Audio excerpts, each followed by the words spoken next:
Bom dia a todos.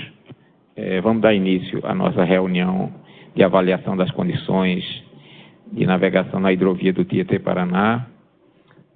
Inicialmente, vamos verificar as conexões das pessoas que estão acessando essa sala remotamente. Começando pelo CEMADEM.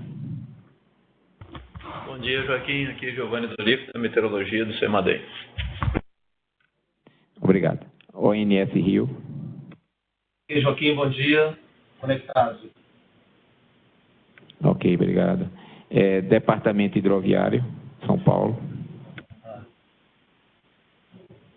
Bom dia. Aqui no DH São Paulo participam Alan, Ricardo Napoleão e Carlos. Ok, obrigado. CTG, Brasil. Joaquim, bom dia. A CTG Brasil aqui participando do planejamento da operação, regulatório e comunicação, tá? Ok, obrigado. CEMAD, Mato Grosso do Sul. Bom dia. CEMAG, na escuta. Obrigado. Quando não estiverem falando, é bom desligar o microfone para não dar microfonia, tá? MMA Paulo, João Paulo. Bom dia, João Paulo, na escuta. Ok, obrigado, João. CESP. Bom dia para todos, aqui é Alex, do Departamento de Operações. Eu estou aqui com o Otávio, com o Júlio e o André. Obrigado. Eu sou o Alex. Obrigado, Alex. Márcio, não estou identificando. Márcio? Bom, vou fazer a apresentação das pessoas que estão... Oi. Desculpa, aqui o ONS, eu esqueci de comentar, a Tijuá está aqui com a gente, dois representantes aqui com a gente do Escritório Central, tá? Ok, obrigado. Bom, então vamos para as pessoas que estão acessando a nossa sala aqui. Renan, da Luiz Dreyfus Company. Bom dia, João Paiva, Luiz Dreyfus Company. Bom dia, Ricardo, Prefeitura de Pederneiras. Bom dia, Vicente, Prefeito de Pederneiras. Bom dia, Wax, Caramuru Alimentos. Bom dia, Luísio, Sindasp. Bom dia, Luiz, Ministério da Infraestrutura. Bom dia, Daniel, Abiov, Associação Brasileira das Indústrias de Óleos Vegetais. Joaquim Gondim, Ana. Antônio Augusto, Ana. Diego, Ana. Bom dia, Ana Paula Fiorese, Ana. Bom dia, Leline da Ana. Bom dia, José Reis, do Departamento Hidroviário. Bom dia, Claudio Nildo, da MRS. Bom dia, Melquisedeque da Ana. Vinícius Roman, Ana. Bom, nós temos programado duas apresentações iniciais de contextualização. Uma primeira que vai ser feita pelo CEMADEM, que vai tratar das condições hidrometeorológicas verificadas e as perspectivas futuras. E uma segunda apresentação de respeito à questão da operação do sistema hidroenergético, que vai ser feita pelo ONS. Então, vamos dar início à primeira apresentação do CEMADEM, que nós já enviamos para todos aqueles que estão cadastrados. Aquelas pessoas que não estão cadastradas ainda, depois é só passar o e-mail para a gente, que nós reenviamos as apresentações para essas pessoas que não receberam. Então, vamos começar pela apresentação do CEMADEM, tá?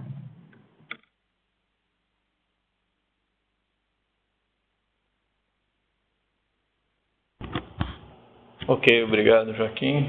Bom dia a todos. Vamos já passar para o próximo slide, onde a gente tem aí a chuva dos últimos 15 dias. Tá?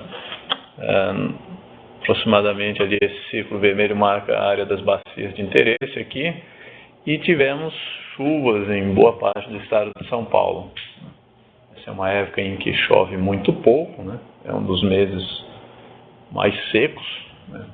Período aí, final de inverno, né? A gente está no meio indo para o final do período seco, mas tivemos até uma chuvinha boa aí. Na figura da direita, tem a diferença entre o que choveu e o que seria normal, de forma que alguns pontinhos, algumas áreas pintadas em azul indicam áreas onde a chuva ficou um pouquinho acima da média, né? Mas no geral, nas bacias, tivemos chuva aí em torno da média nos últimos 15 dias. No próximo slide, a gente vai ter um mapa com avaliações semelhantes, mas aqui para o mês de agosto, tá? O mês inteiro.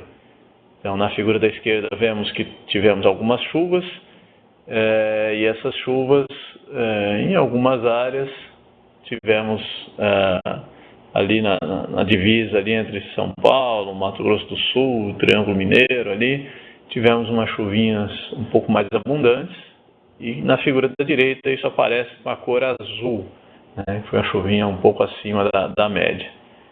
Em geral, nas outras áreas das bacias, né, Grande, Tietê, Paranaíba, tivemos aí próximo da média, talvez ligeiramente abaixo ali com esse tom meio laranja, né? Mas é uma anomalia pequena, assim. Daria para a gente considerar que não fugimos muito da média, né, levando em conta essa pequena variabilidade espacial. Próximo slide. Aqui a gente tem à esquerda gráficos para a bacia do Paranaíba e à direita para a bacia do Rio Grande. Esses gráficos mostram as colunas em azul, o volume de chuva acumulado para cada um dos últimos 24 meses, né? O tempo indo da esquerda para a direita.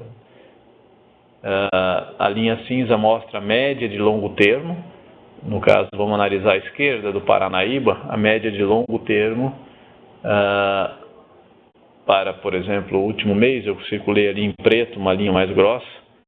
Temos o mês de setembro, o mais à direita, quase não dá para ver, está bem pequenininho, está bem abaixo da linha cinza, ali média de longo termo. A média para setembro é de 52 milímetros e tivemos até agora 1,2, né? Muito pouco ainda no Paranaíba. E eu destaquei com os círculos em vermelho os últimos 2 verões, as últimas 2 temporadas de chuva, em que tivemos o predomínio de meses com chuva abaixo da média, com exceção do novembro do ano passado, que foi um mês de chuvas abundantes, né? Foi um mês com um saldo positivo aí de chuva, a chuva superou significativamente a média, né? Então foi um mês excepcional, assim. A maior parte dos outros meses tivemos chuva abaixo da média. Fazendo a mesma variação para a bacia do Rio Grande, temos também as últimas temporadas de chuva com os meses mais chuvosos tendo chuva abaixo da média. O novembro do ano passado também foi bom na bacia do Rio Grande. E o último mês, que está ali com o círculo preto, tem uma barrinha laranja, né, que é a chuva aí na verdade foi a chuva de um dia praticamente, do dia 1º. Aqui a gente tem chuva até o dia 1º.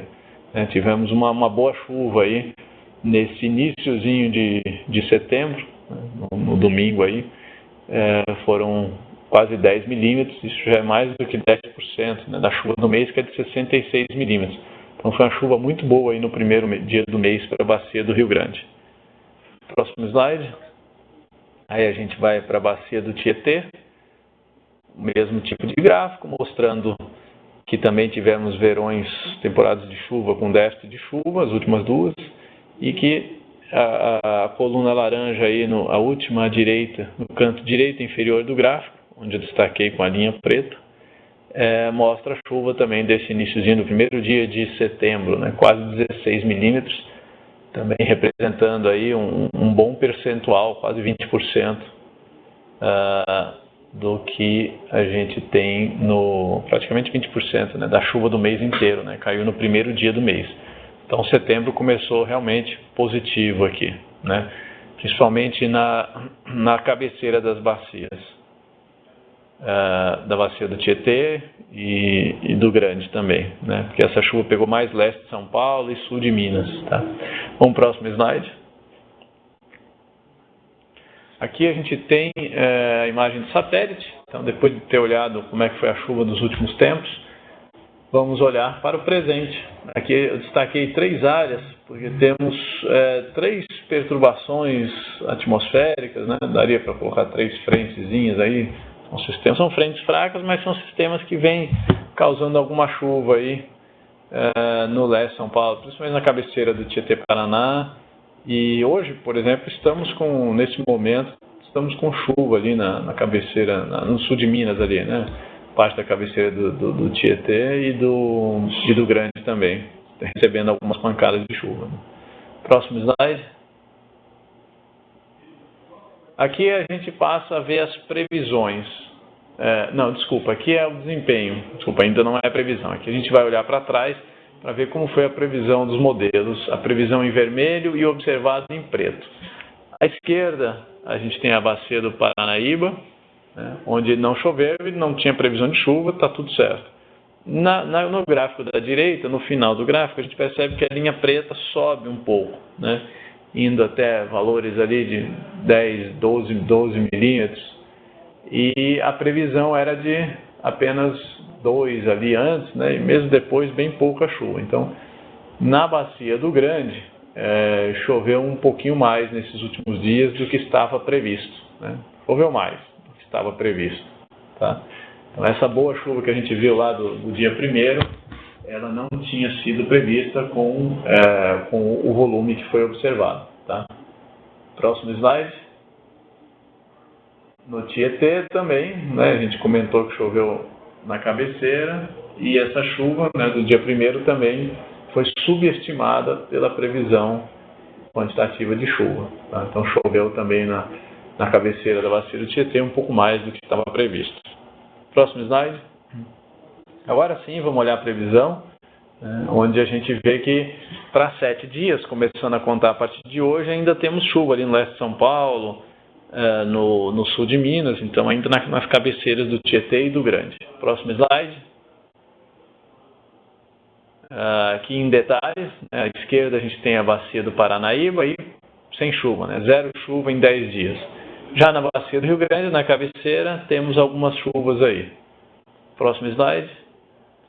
A gente vai olhar a do Tietê, onde também tem algumas chuvas na cabeceira, mas de qualquer forma, se a gente olhar ao longo do tempo, no gráfico da direita dá para ver que a curva sobe um pouquinho nos primeiros dias, né? Até o dia 4, 5 de setembro, e depois dá uma estabilizada.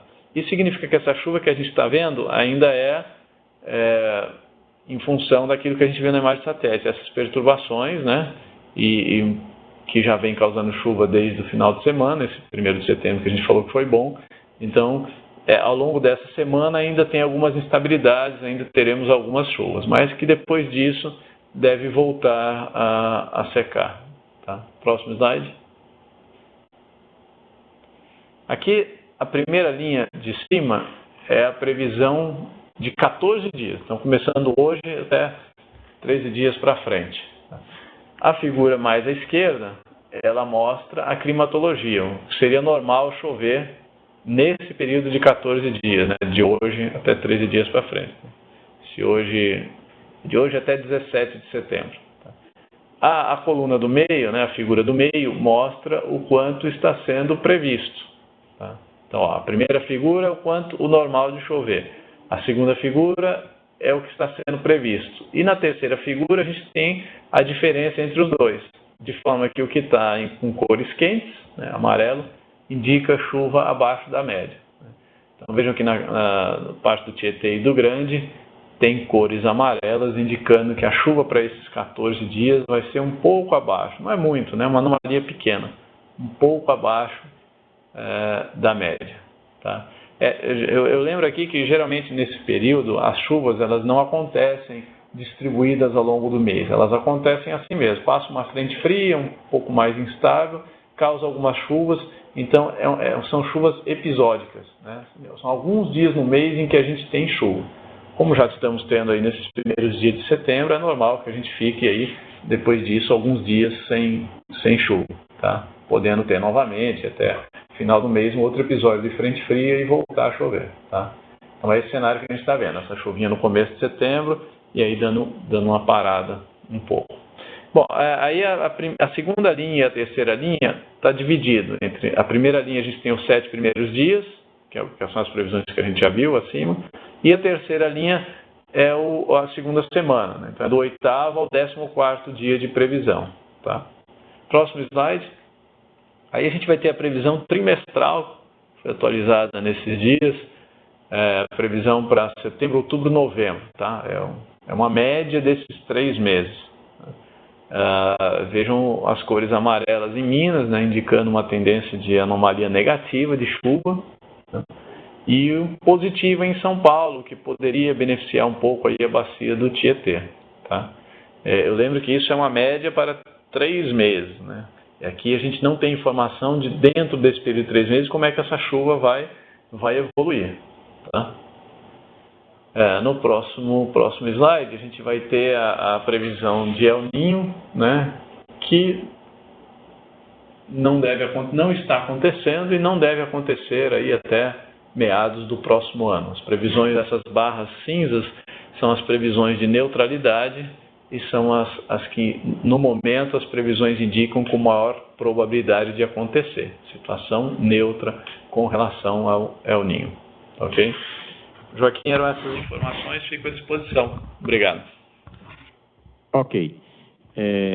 Vamos ver se eu consigo resumir em 2 frases. O período chuvoso integral, ele foi abaixo da média, mas esse mês está começando dentro da normalidade, mas o passado foi abaixo da média. É isso?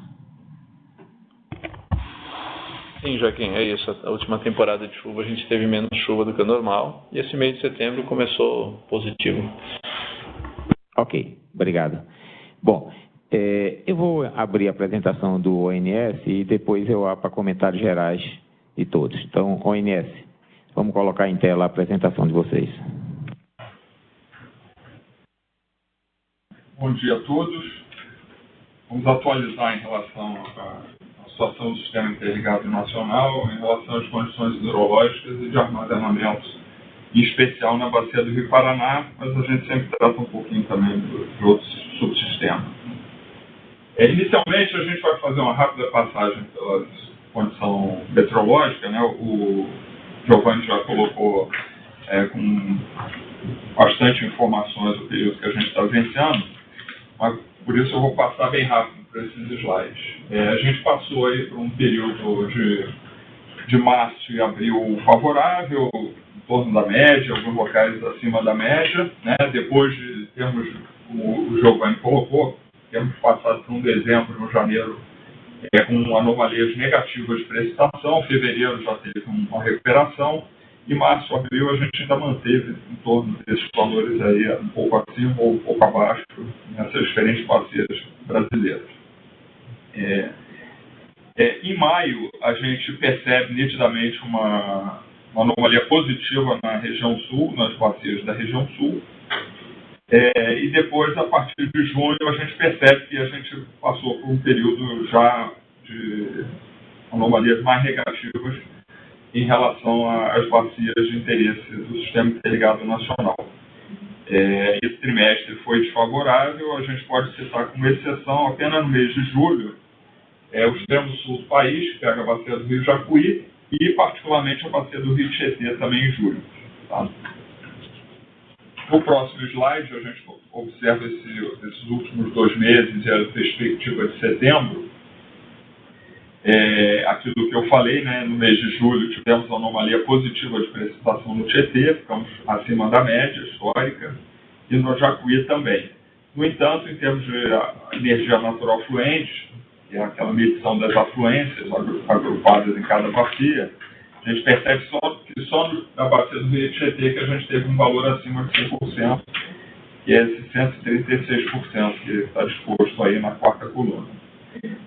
Em agosto, nós passamos a ficar sempre abaixo da média, já é uma média baixa nessa época do ano, exceto na região sul, mas na região sul, que é esperado nesse período um comportamento de afluências um pouco mais elevado, a gente não teve isso. E agora, início de setembro, também são esperadas ainda médias mais elevadas em relação ao restante do país na região sul. Já tivemos alguma chuva, temos previsão de mais chuva nesse horizonte até o dia 12, no entanto, esses valores ainda estão bem abaixo da média, e no restante do país também.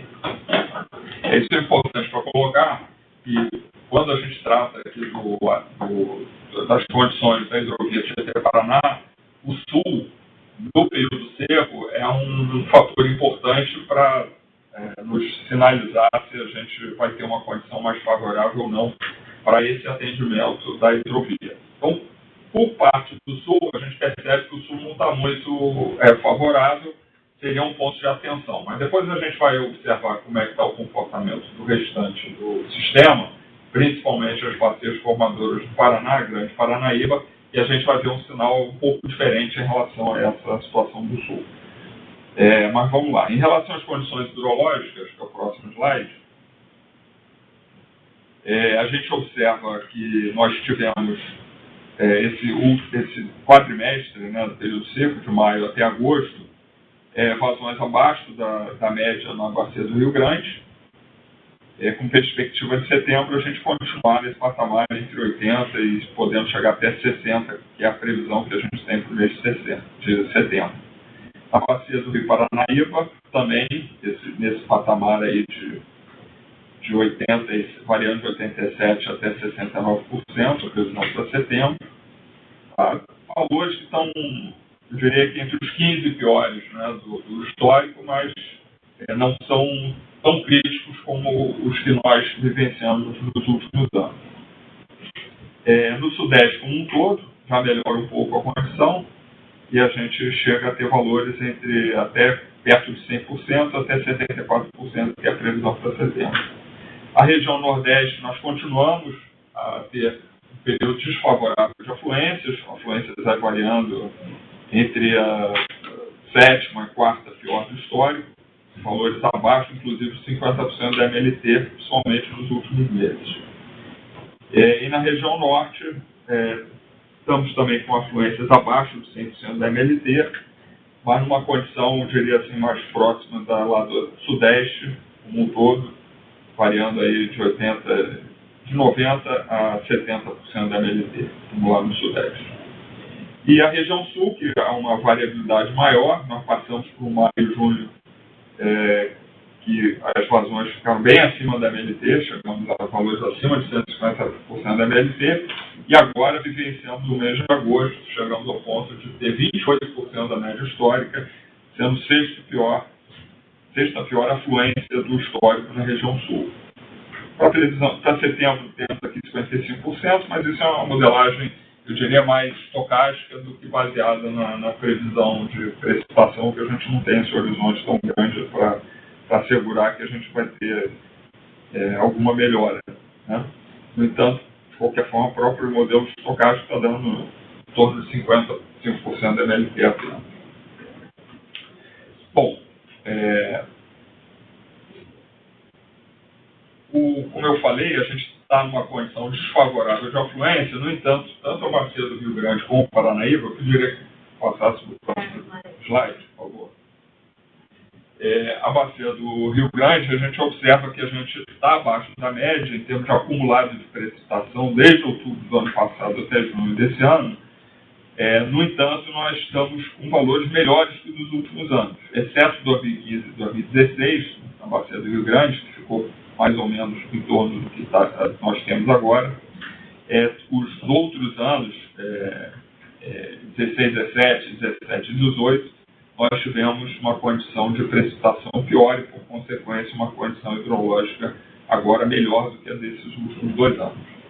A bacia do Rio Paranaíba, com mais destaque, apesar do acumulado de chuva está um pouquinho abaixo. Bacia do Rio Paranaíba, próximo mais.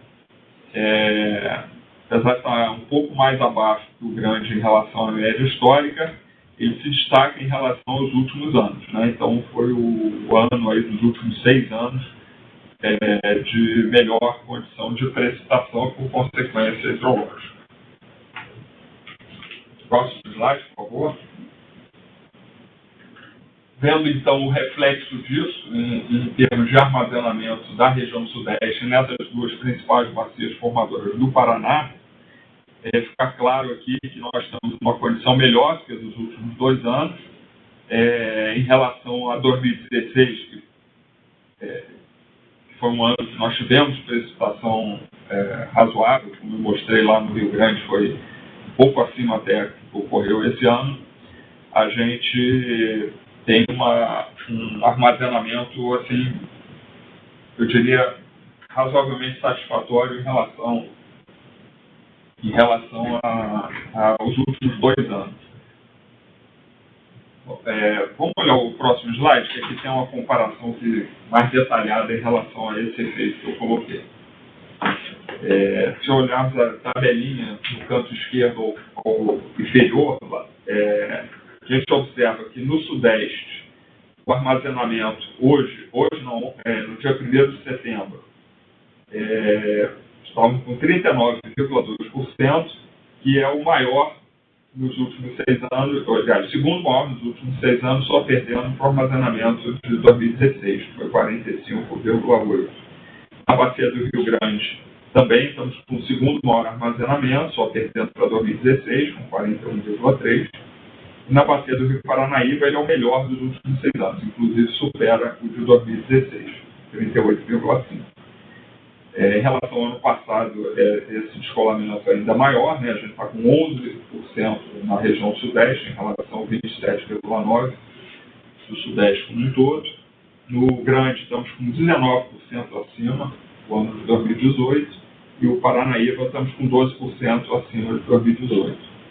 Um outro fator importante para destacar em relação à última reunião do mês de maio é que, nesse momento, a gente está com um maior equilíbrio entre os armazenamentos de cabeceira e os reservatórios mais ajudantes, né? A gente observa que Nova Ponte com 41%, Vocação 37%, Tumbiara 31%, São Simão 49%, Furnas 41%, Mariponto 41,9% e Água Vermelha 36,3%.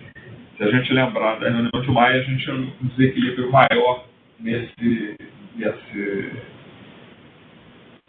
entre os reservatórios amontantes e os reservatórios mais ajudantes nessas bacias do Rio Paraná, bacias do Rio Paranaíba e Grande. Aqui no próximo slide a gente mostra a evolução temporal desses armazenamentos, aí mostra esse destaque em relação aos últimos 2 anos e esse saldo que nós temos em relação ao armazenamento do ano passado, que já foi destacado, tá?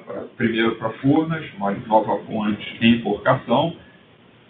Temos o máximo aí de diferença em Furnas, com mais 18,8% em relação ao 1º de setembro do ano passado. Próximo slide. Agora os reservatórios mais ajudantes, essa diferença não é tão grande. Em alguns casos está quase que empatado com o do ano passado, em alguns casos um pouquinho acima. E no caso aí de Tumbiara, São Simão, Marimbondo e Água Vermelha. Próximo slide, por favor. Especificamente em relação ao reservatório equivalente de Ilha Solteira Três Irmãos, a gente está numa situação também mais favorável que nos últimos 3 anos para essa época do ano. Estamos com um armazenamento menor que 14 de setembro, obviamente, porque a gente 14 de maio, e a gente estava no final do período chuvoso, início do período seco, ainda tínhamos todo esse início de período seco, fez com que o reservatório deflecionasse, conseguimos alguma recuperação. E agora nós nos encontramos com esse armazenamento no dia 1º de setembro de 75,5%, atingindo a cota em Ilha Solteira de 326,85% e Três Irmãos 326,93%. Próximo slide. A gente observa aquilo que eu falei, a gente está com melhor armazenamento nos últimos 3 anos, ainda solteira, 75,15%, contra os 2 últimos valores, só estamos abaixo de 2016, foi 85,8%. Em Três Irmãos, a mesma coisa, 77%, Promissão só está pior que em 2015, 78,6%, e Barra Bonita está com um valor praticamente igual aos últimos 2 anos, 72%, um pouquinho abaixo. Próximo slide, a gente vai falar da política de operação energética. que está conduzindo a gente a ter esses níveis de armazenamento. Nós temos ainda um processo aí de recebimento pela região Sudeste, Centro-Oeste de energia da região Norte e Nordeste. Região Nordeste, apesar da crise do São Francisco, com a expansão do parque de geração eólica, nós temos tido, durante boa parte do tempo, a região Nordeste como exportadora de energia. Então, tem sido bastante favorável, do ponto de vista da região Sudeste, essa condição de geração eólica, inclusive quebrando recorde de geração eólica, que tem permitido essa região, mesmo estando com a crise hídrica do São Francisco ainda instalada, nós temos essa possibilidade de receber energia da região Nordeste. A região Sul, como eu falei, é uma região que tem passado por períodos variáveis ao longo do tempo, do ponto de vista hidrológico, mas particularmente nos últimos meses é uma região que está mais como recebedora de energia da região Sudeste, em função da condição hidrológica bastante desfavorável que foi evidenciada nos últimos meses. Eventualmente ela até exporta no período de carga média e pesada, mas na média é uma região recebedora de energia. Próximo slide, por favor. Isso está sendo mostrado aí nesse slide, essa situação do Sul. Está nesse gráfico de barras aí embaixo, à direita. A gente percebe que em julho nós conseguimos exportação de energia, mas no restante dos meses o Sul tem sido recebedor em termos médios. Quando a gente compara com o ano passado, em 2018, a gente estava numa condição mais favorável do Sul como exportador de energia, em função da condição hidrológica mais favorável naquele ano, no ano passado, na região Sul. Esse ano isso não está acontecendo. O que está dando uma condição melhor para o Sudeste é a condição hidrológica, que, apesar de estarmos abaixo da média, como nós vimos, estamos numa condição melhor do que nos últimos 3 anos.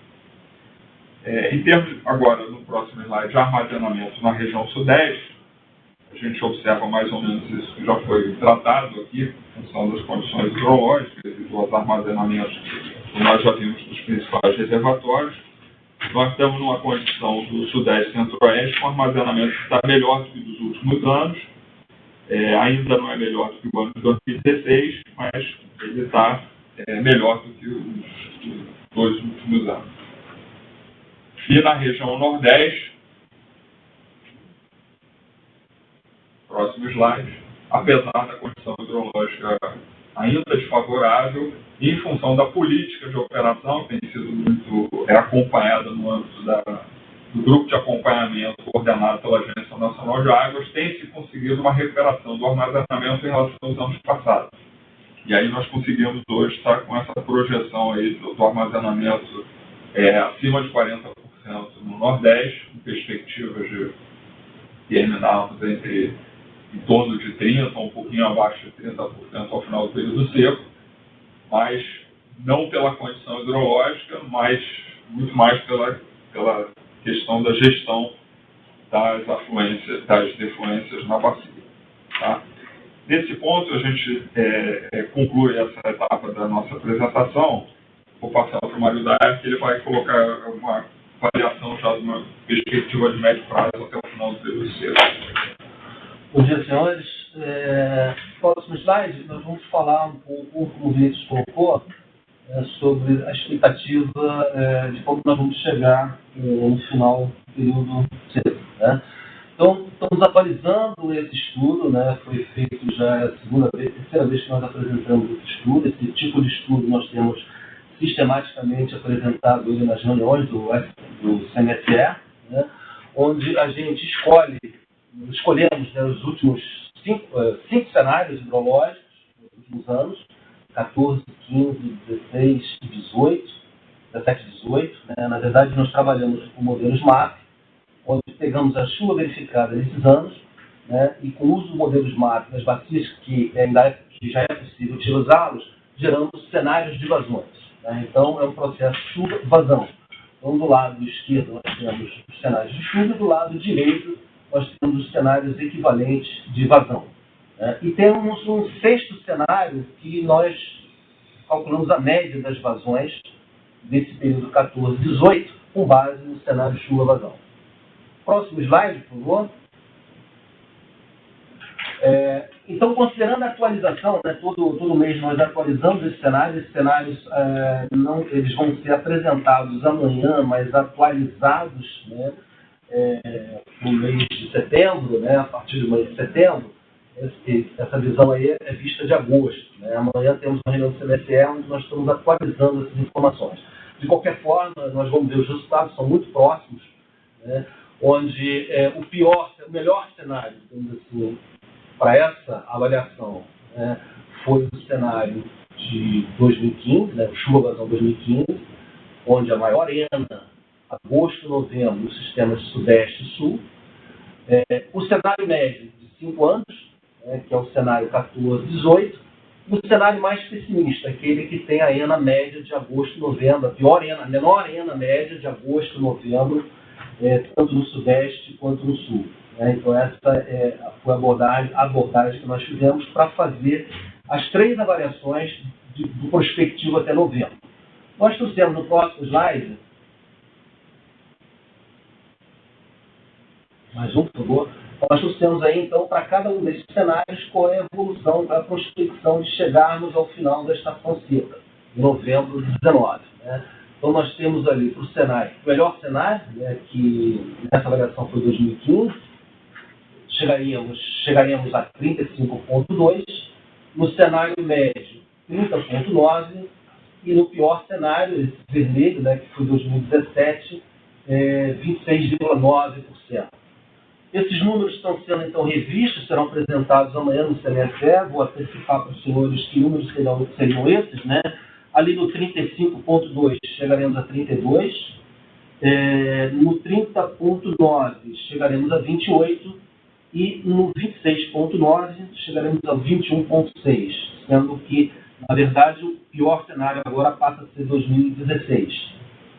Na atualização que fizemos aí do chuva-vazão, né, onde vê as condições do solo vigentes agora a partir de setembro. Próximo slide, por favor. Pegamos só o pior cenário, né, estão vendo aí um armazenamento de lenço solteira evoluindo de 73%, chegando em novembro.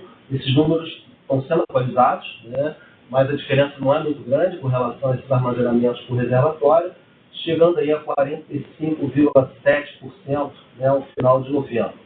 Os números não mudam muito com a atualização. Né? E temos a evolução aí da curva, né, do Sudeste, da região Sudeste, partindo de 44,9%, atingindo aqueles 26,9%, que deverão virar 21,6%, em função da atualização do mês de setembro. Próximo slide. Bom, isso. Vai falar? Bom, com isso, a gente faz as seguintes constatações, né? O que a gente já tinha falado em maio, período chuvoso, dezembro de 18 a abril de 19, foi desfavorável nas parceiras do Rio Grande, 12º pior, e Paranaíba, 10º pior. Assim como tem sido o comportamento do período seco, confluência abaixo de 80% nessas 2 bacias, como nós vimos hoje, né? Atualmente, o armazenamento equivalente das bacias do Rio Grande e Paranaíba encontram-se em cerca de 19% e 12%, respectivamente, superiores aos verificados em 2018, no mesmo período. E a observação, diferentemente de maio, que as bacias do Rio Grande e Paranaíba apresentam agora um razoável equilíbrio entre o armazenamento dos reservatórios de cabeceira e os deslizantes, diferentemente de maio, né? Isso já denota assim, uma política operativa que a ANEEL tem adotado de usar já parte desses recursos dos reservatórios de cabeceira para o atendimento eletroenergético do SIM.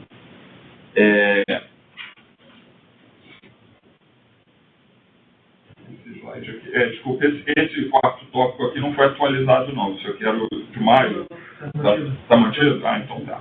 Em termos climáticos, a indicação de comportamento de médio a favorável da precipitação na região sul ao longo do próximo trimestre, com impacto nas vazões e no intercâmbio de energia dessa região.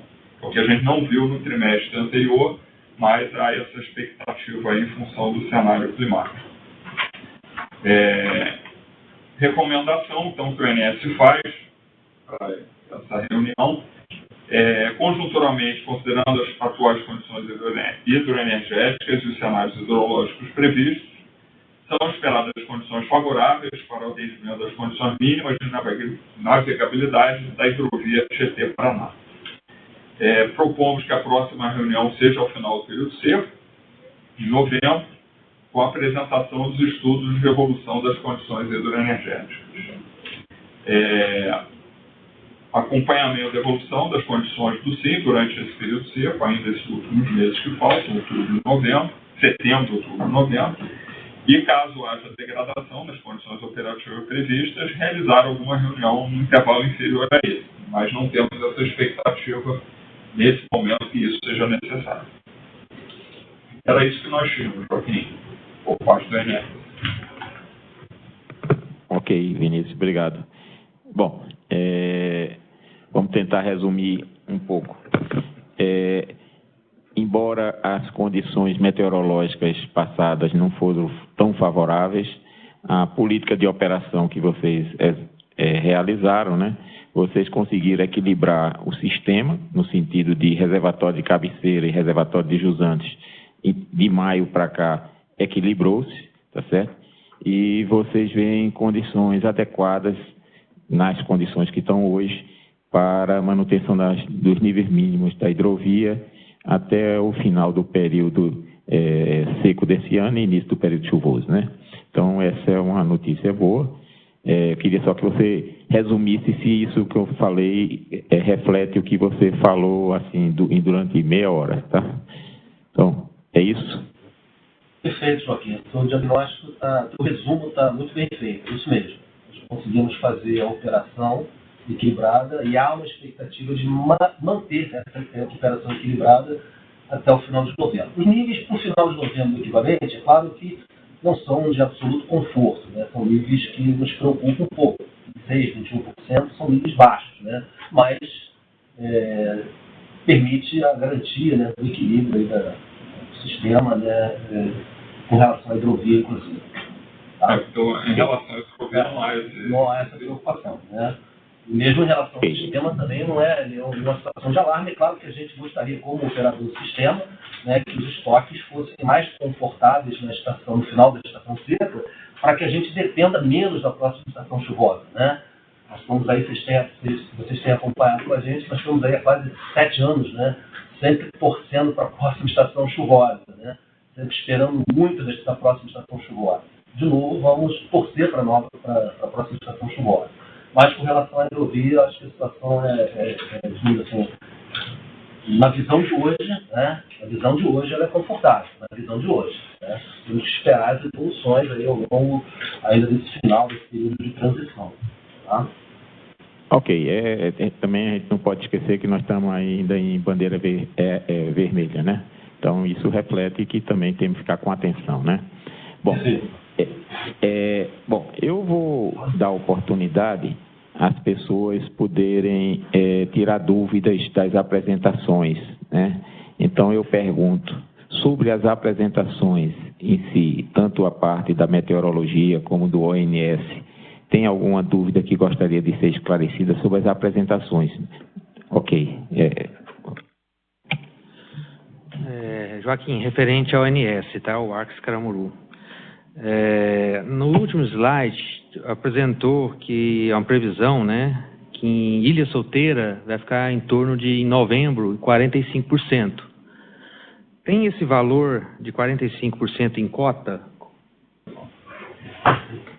Ok. Vamos levantar aqui e a gente já informa para vocês. Tá, então é aquele valor que como eles operam mais a parte de nível, né, que é o referencial dele, na verdade, Ilha Solteira é 45,7, e eu vou dar um número que na sequência o ONS vai verificar e a gente também pode verificar, tá? Mas a gente vai informar ainda agora, tá? É importante para vocês terem essa consideração de cota. Ok. Alguém mais gostaria de ter alguma informação que fosse relevante nessa parte da reunião, como essas dúvidas? Eu só tinha uma dúvida, viu, Vinícius? no seu slide,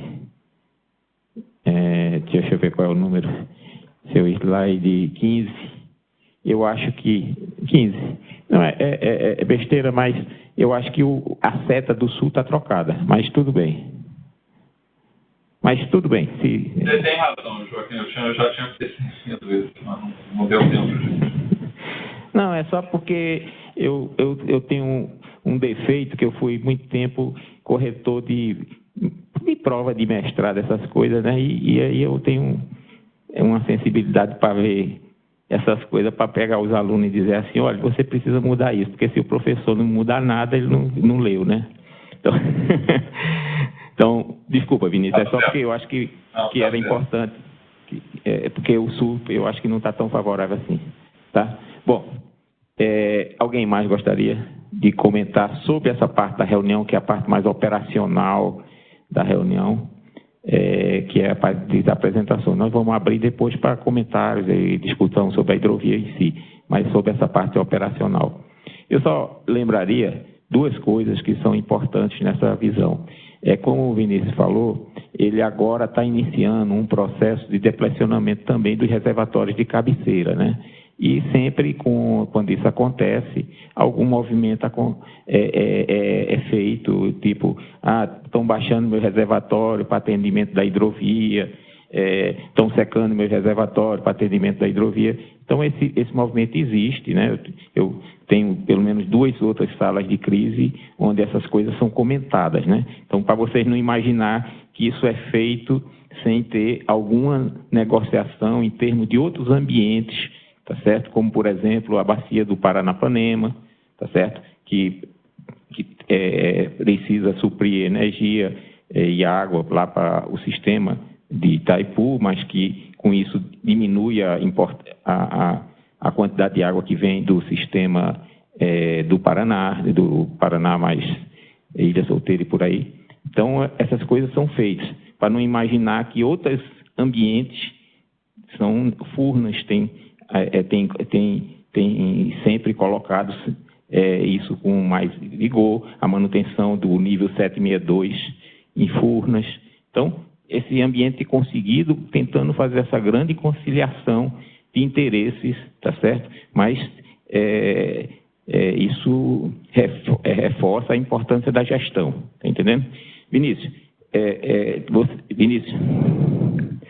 você que também vive isso, você poderia comentar só essa parte aqui que eu falei um pouco, que o sistema é visto de uma maneira integrada e o que está sendo feito aqui, tá certo? É produto de outros entendimentos em outras áreas que também refletem aqui, né? Então, se você pudesse comentar o que eu falei. Não, com razão, Joaquim. A gente tem aqui, está tratando aqui da hidrovia Tietê-Paraná, mas a gente, nessa reunião aqui, a gente está falando já da situação da região sul, estamos falando da política operativa nos reservatórios da bacia do Rio Grande, na bacia do Rio Paranaíba, estamos falando da situação do São Francisco. Todos esses condicionantes são importantes e estão interrelacionados. Não citamos aqui a questão de Itaipu, que é uma usina importante, que tem uma produtividade importante, que recebe afluência de toda a bacia do Rio Paraná. E hoje nós estamos em processo de negociação com Itaipu, no sentido de buscar flexibilizar a cota mínima, que é um recurso que nós sempre podemos lançar a mão. Todos os anos, nessa época do ano, final de período seco, a gente busca essa flexibilização no sentido de ter mais um recurso para evitar deflecionar reservatórios na bacia do Rio Paraná ou em outros locais até.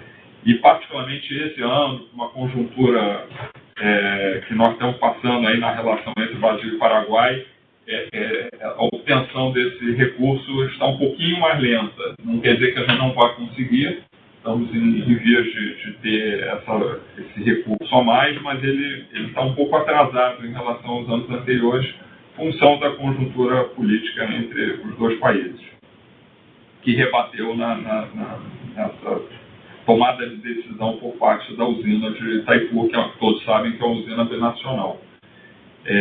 Outra questão importante que a ANA tem tomado também tem participado, tem coordenado, é a gestão lá na bacia do Rio Paranapanema, que há uma preocupação. Esse ano, em particular, foi um ano bastante desfavorável na bacia do Rio Paranapanema. A gente não mapeou ela nessa reunião de hoje, mas houve demanda para a bacia, para definir vazões mínimas, tanto em Jurumirim e Chavante, no sentido de recuperar o armazenamento desses dois reservatórios, que ficaram muito deplecionados em função de uma condição hidrológica desfavorável. E estamos agora vivenciando deplecionamento em Capivara, um reservatório mais ajusante, que por conta desse atraso aí no uso do recurso de Itaipu, a gente tem lançado mão da geração de energia desse reservatório. Em princípio pode até chegar a 0%, a gente utiliza. Mas esse ambiente de gestão de recursos hídricos, a gente vê sempre, cada vez com maior dificuldade, a possibilidade de uso dos recursos. E aí estamos buscando aí alternativas a minimizar a taxa de desestoque que foi verificada em Capivara ao longo do último mês. Então, são questões que vão sendo tratadas, e eu não estou nem citando aqui as questões elétricas, né? Nós temos hoje grandes sistemas de transmissão da energia da bacia do Rio Madeira, energia de Belo Monte, que eventualmente são sistemas que podem sofrer contingências, podem estar inoperantes em momentos... Em momentos que nós precisamos dessas energias da região norte do país, tanto do Madeira quanto do Belo Monte e do Xingu. Então, tudo isso realmente está interconectado. Essa reunião do Tietê, da hidrovia Tietê-Paraná, ela termina a gente falando um pouco das condições hidrológicas e de armazenamento do Tietê ou de Ilha Solteira, porque ela é influenciada por esse conjunto de recursos no restante do sistema interligado. Não sei se eu atendi a sua... Eu acho que era importante, Vinícius, é só para dar vamos dizer, mostrar um pouco o esforço que está sendo feito conjunto para essa condição de operação, vamos dizer, satisfatória da hidrovia. Eu não sei se você tem o número, mas eu é 325 e 40. Só complementando, Joaquim. Sim, por favor. Em termos de prospecção, é importante que os senhores conheçam, né, que, na verdade, o que nós estamos fazendo de prospecção é levando em consideração, assim como o Vinícius colocou, a operação em tempo real. Quando a gente faz a prospecção, as diversas restrições, né, em cada reservatório, em cada bacia, seja do São Francisco, do Paranapanema, né, do Grande, elas são contempladas nesse modelo de simulação que nós usamos. É um modelo individualizado, né, mas ele trata todo o conjunto de restrições que devem ser consideradas em termos de atendimento do SIM como um todo. Então, todas essas restrições estão sendo complementadas, todos os limites de transmissão em função aí dos elos de corrente contínua, das obras que estão entrando, da geração eólica, da modelagem das previsões de vento. Então, tudo isso é cotejado nessa avaliação prospectiva e, como consequência, claro, a gente impõe no modelo de otimização as restrições de não parar a hidrovia. Então, esses resultados decorrem de uma expectativa de que a hidrovia não seja paralisada. Ou seja, a expectativa de esgotar todos os recursos para manter a hidrovia funcionando, coisa que não pôde acontecer em 13 e 14, quando nós já tínhamos esgotado todos os recursos do sistema, inclusive de geração térmica. Então, essas avaliações, por isso que, inclusive, a gente faz essa apresentação no CMSE, porque ela é balizadora do acompanhamento do sistema como um todo. Tá? Ok. Bom, só para o número que eu tenho daquele percentual 45,7 é o 325,40.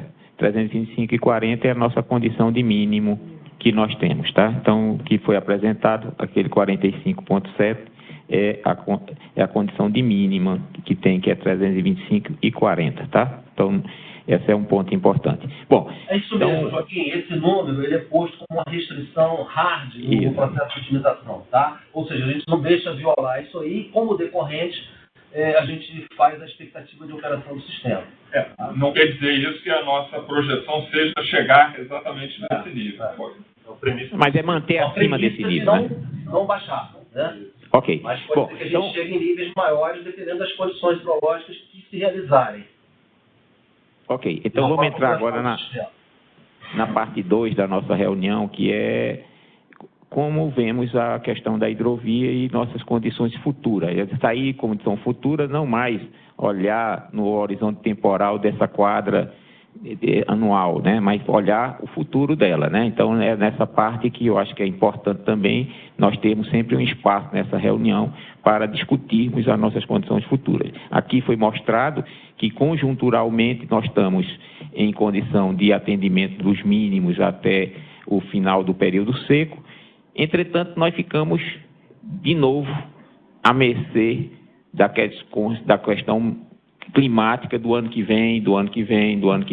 Então, nós temos uma variável, tá certo, que é importante ser discutida agora, tá certo? Eu estou aqui ao lado do superintendente de regulação da ANA, doutor Rodrigo, que é responsável por a parte mais de regulação da ANA, né, que é a questão da outorga e tudo mais, e que é a questão do tirar as restrições que existem em Nova Vanhandava, tá certo?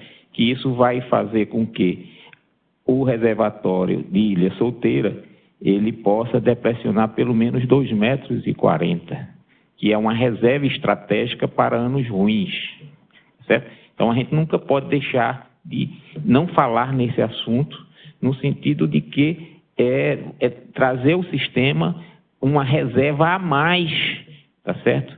Que ela tem que existir para anos difíceis que podem vir, tá certo? Então, é nessa parte da reunião, eu primeiro vou passar a palavra ao Rodrigo, né, para ele fazer alguns comentários, porque essa é uma área que nós reputamos também de extrema importância, né?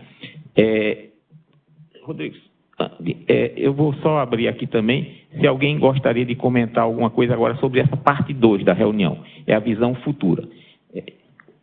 Sim, o sindicato vai falar. Primeiramente, agradecer, Joaquim. Novamente estamos aqui na casa, fortalecendo a hidrovia de Itaparaná cada vez mais, né? O pessoal da ONS, cada vez mais também, essa parceria que você conseguiu fazer entre nós, hidrovia e operadores, né? Hoje também está o pessoal do DH aqui presente, o Reis, é o novo diretor do DH, acho que ele vai falar alguma coisa para nós depois também. E sempre nossa sombra de medo é a Vanhandava, Joaquim. Essa é a nossa floresta escura, que a gente fala, né? Nós temos uma hidrovia de 2.400 quilômetros, que 10 quilômetros pode parar a qualquer momento a nossa hidrovia. A gente está tendo sorte também, que o tempo está ajudando bastante nós. A operação melhorou muito também, Joaquim, estamos auxiliando bastante a operação. Então, assim, deixa assim para o DH, não sei se tem alguém do DENIT aqui presente também. Opa, tá bom? Para a gente poder bater forte nessa obra. Infelizmente ela parou, vai começar tudo novamente. Então a gente tem que pôr na nossa cabeça, a gente tem mais 3 anos de reuniões aqui, viu, Joaquim? Você tem que aguentar nós mais 3 anos aqui, tá? Vai ser mais 3 anos a gente lutando mês a mês com esse nível de água para nós aí. Tá bom? Obrigado, okay. Joaquim. Ok. Eu não sei se o prefeito queria comentar alguma coisa. Não, bom dia a todos. Eu, como prefeito da cidade de Pederneiras, né, que é o que mais nos preocupa ali, hoje tive a oportunidade de conhecer o novo diretor do DH, o senhor Reis, o engenheiro senhor Reis, e como o Luiz falou, né, agradecer também por você, Joaquim, desde que, daqueles inícios daqueles debates, a gente poder proteger, vamos dizer assim, a maneira e trazer a segurança da navegação. Então, eu acredito que é importantíssimo esse encontro, esse bate-papo, e principalmente tendo esse equilíbrio para poder, né, manter e continuar o funcionamento sem prejudicar a questão energética também. Então, só deixar esses meus considerandos. Claudio Nildo, da MRS. Acho que, em primeiro lugar, agradecer o ao trabalho, né?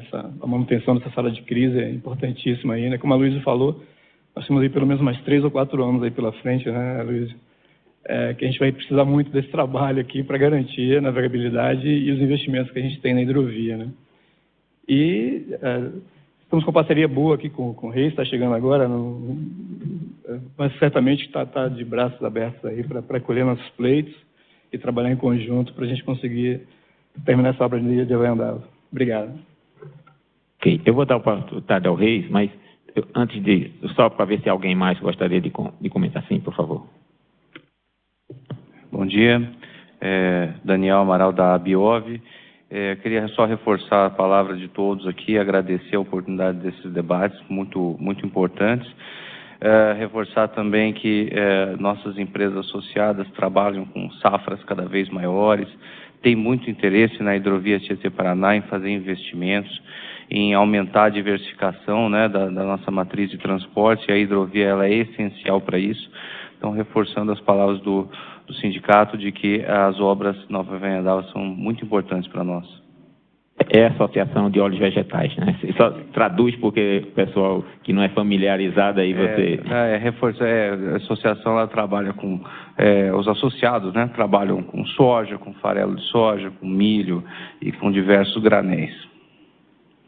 Obrigado. Alguém mais?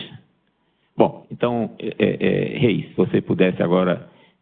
primeiro agradecer a sua presença local, física aqui, tá certo? Que valoriza esse fórum, tá certo? Eu acho que foi importante você vir até para conhecer todos que aqui estão, né? E poder dialogar conosco nesse novo ambiente que você está vendo, quer dizer, um ambiente de tentativa de conciliação. Vocês sabem como foi inicialmente, a gente sempre buscou consensos, mas sempre tinha algum tipo de necessidade de as pessoas conhecerem mais o que um falava, o que outro falava.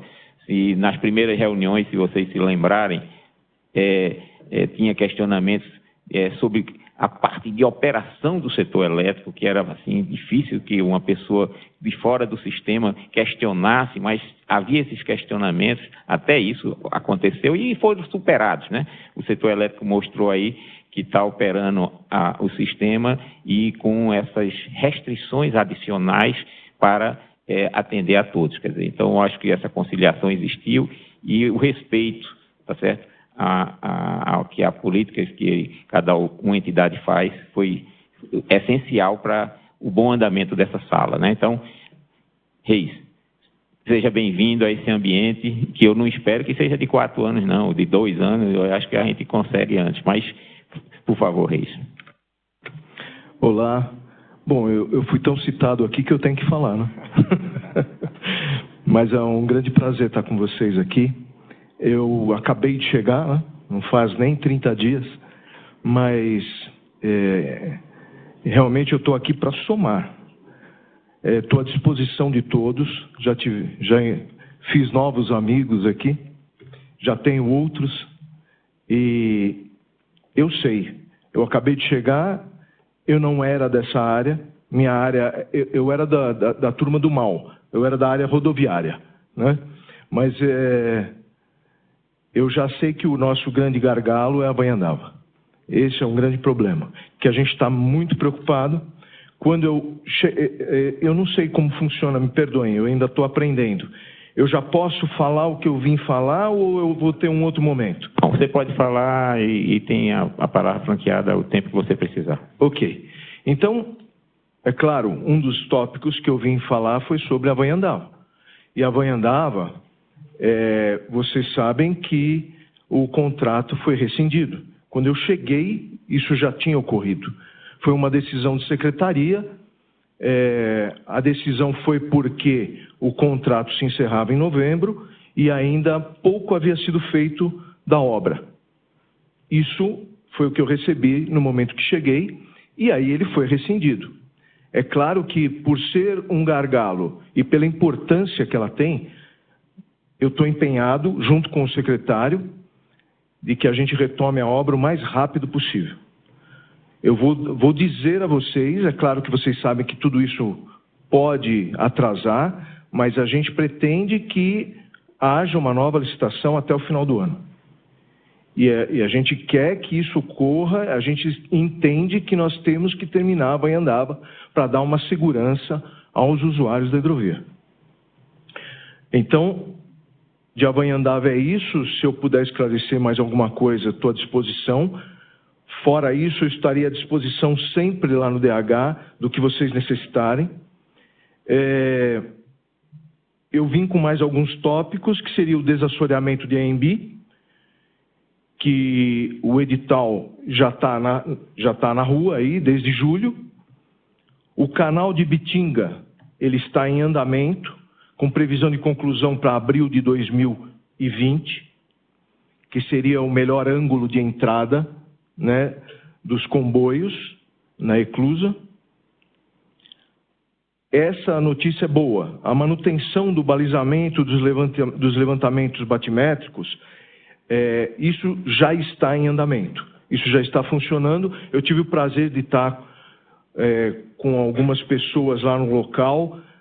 As embarcações do DH que fazem esse serviço estavam há 3 anos paradas, tiveram que ser totalmente remodeladas, os motores desmontados, mas já estão funcionando com toda a documentação, com um grande auxílio da Marinha em ordem, já estão navegando, já estão colocando novas poitas e já estão colocando a sinalização em muitos trechos.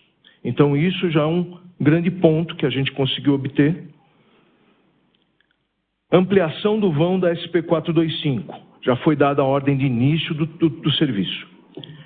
E a ponte da SP-147, também a previsão de término até dezembro de 2019. Eu acho que são boas notícias para agregar as boas notícias que tivemos com relação à navegabilidade da hidrovia. E volto a dizer, ao que necessitarem, eu estou à disposição, tá? Muito obrigado. Não, ok. Obrigado, Reis, por essas informações e que esse ambiente, como eu digo, eu não posso extrapolar a questão do planejamento em si, do sistema hidroviário, esse tipo de coisa, mas sempre que é possível trazer essas informações, vai ser possível compartilhar com todos, tá? Então, eu acho que esse é um ponto importante, que é essa parte 2 das informações que provém dos dirigentes, dos responsáveis por esse sistema, né? Eu não sei se o DENIT gostaria de comentar algo. Se tiver, essa é uma oportunidade que poderia ser aproveitada aqui.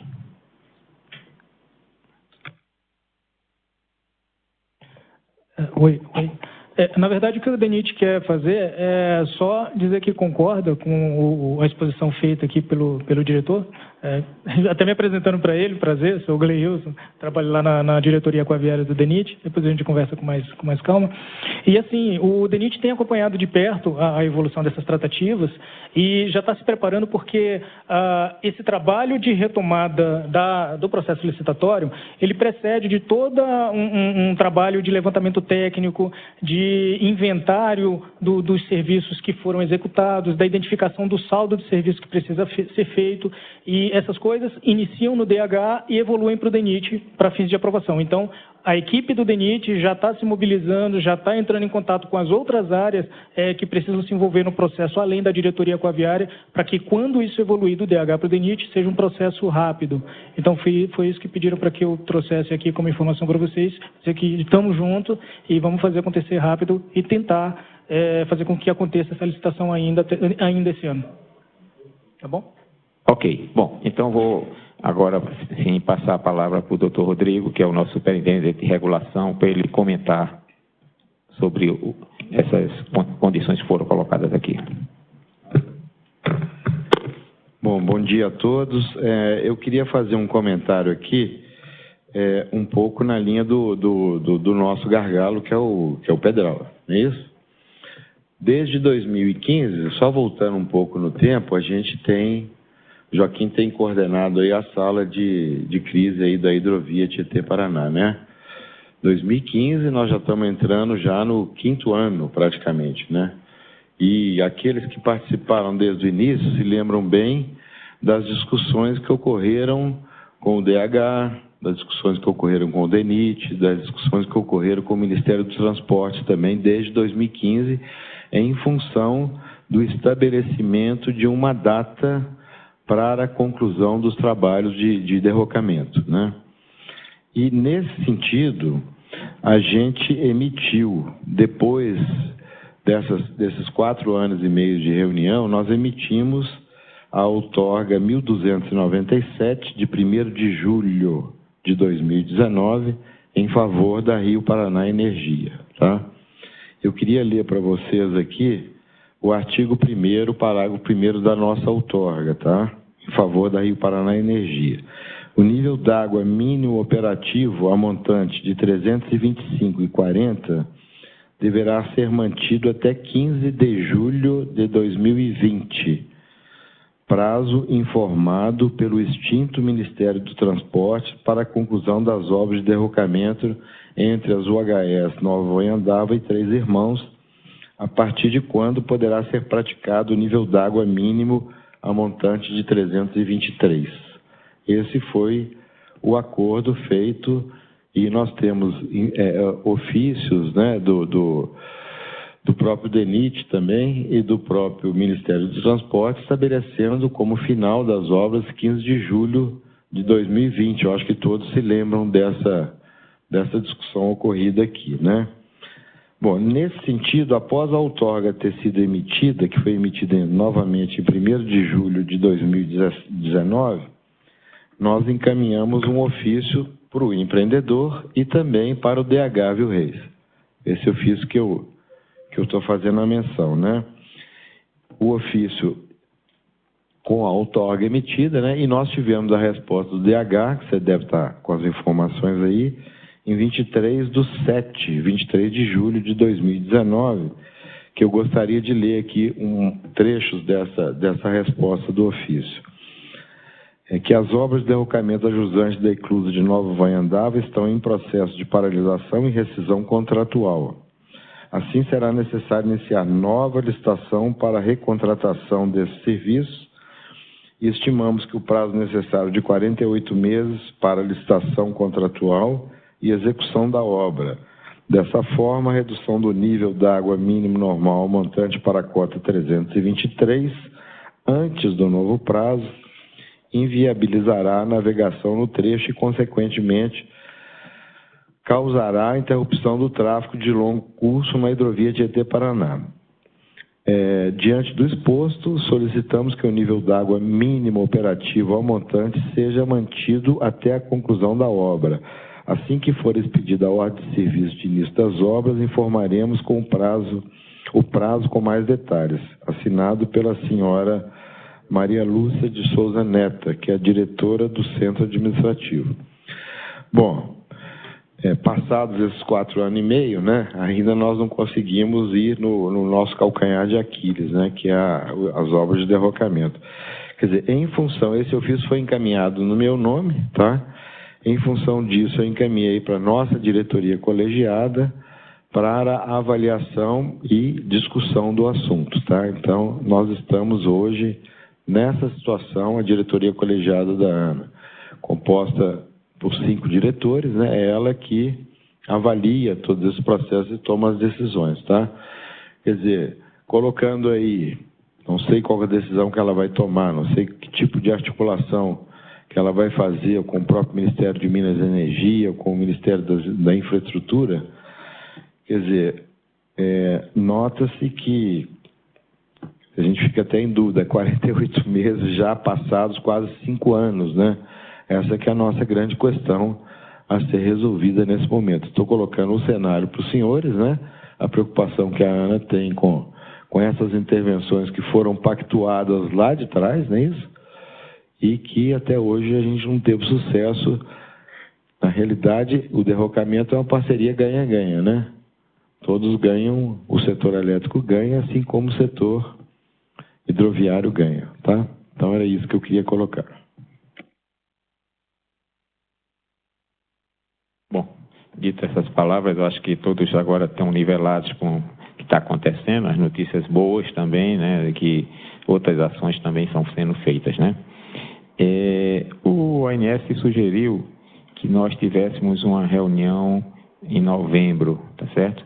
Então, porque, como eu digo, você sabe que a gente tem que ficar sempre acompanhando, as condições mudam, climatológicas, tudo, então eu sei que tem sempre um sacrifício de vir para essas reuniões, mas nós abrimos essa participação também por vídeo para aquelas pessoas que não podem se deslocar, mas é importante nós termos as reuniões, certo? Então, acho que esse é um ponto que todos concordam, que simplesmente chegar e sair daqui, estou resolvido, então vou me embora. Quer dizer, não. Então, acho que o ponto é continuarmos nos reunindo, trocando essas informações e também tendo essa perspectiva. Vocês trabalham com contratos que são firmados e com uma perspectiva futura. Então, vocês têm que ter essa avaliação futura de tudo, né? Então, acho que esse é o melhor caminho para enfrentar situações de crise que possam vir, né? Então, nós temos datas. Nós podemos... a minha data sugestiva vai ser dia 19 de novembro. Eu sei que é uma terça-feira, nesse mesmo horário que a gente tem feito, às 10 horas, dá tempo de todos pré-agendarem, né? Quer dizer que talvez a agenda de vocês ainda não tenha alcançado essa data, dia 19 de novembro. Então, acho que é uma data sugestiva boa para termos nossa reunião, que esperamos seja de confirmação de tudo aquilo que foi mostrado aqui, né? Então, não tem nada que leve a não pensar dessa maneira, mas é importante termos a reunião. Então, nós mandamos o convite oportunamente, na data, para lembrança de todos, né? Mas é importante termos uma data, tá certo? Para que as pessoas se pré-agendem para ela, né? Só não acontecerá se alguma coisa muito diferente existir. Nós temos aqui hoje presença de alguns entes importantes. Nós tivemos aqui, está nos assistindo o MMA, que é o Ministério do Meio Ambiente, para qualquer necessidade que possa vir na parte ambiental. Nós temos também o IBAMA aqui presente, para também saber e acompanhar, porque em muitas situações são exigidas licenças especiais quando as questões estão mais críticas, né? Mas não há essa perspectiva, pelo menos no curto prazo, dessas necessidades, mas é importante eles acompanharem todo esse movimento que foi sempre necessário para rebaixamento de vazões, alguma coisa desse tipo, aprisionamento de peixe, todas essas questões inerentes ao sistema da hidrovia, né? Bom, eu não gosto de render reunião, acho que a reunião tem seu tempo. O tempo dela, acho que foi o tempo adequado, tá certo? Todos tiveram oportunidade de se manifestar e eu só queria agradecer a todos, primeiro pela confiança depositada na agência de vir aqui no espírito de saber que aqui é um ambiente de negociação, mas no sentido do ganha-ganha, né? Então, acho que esse é o ponto importante, tá certo? Então, essa é a coisa importante, e nós estamos reunidos com esse propósito, tá? Então, queria agradecer a todos. Não sei, Vinícius, você queria alguma coisa? Ou podemos terminar? Vinícius, podemos terminar? Não, da nossa parte, sim. Ok, então vamos partir para o encerramento da reunião e agradecer a presença de todos que estão aqui e os que estão assistindo por videoconferência. Obrigado.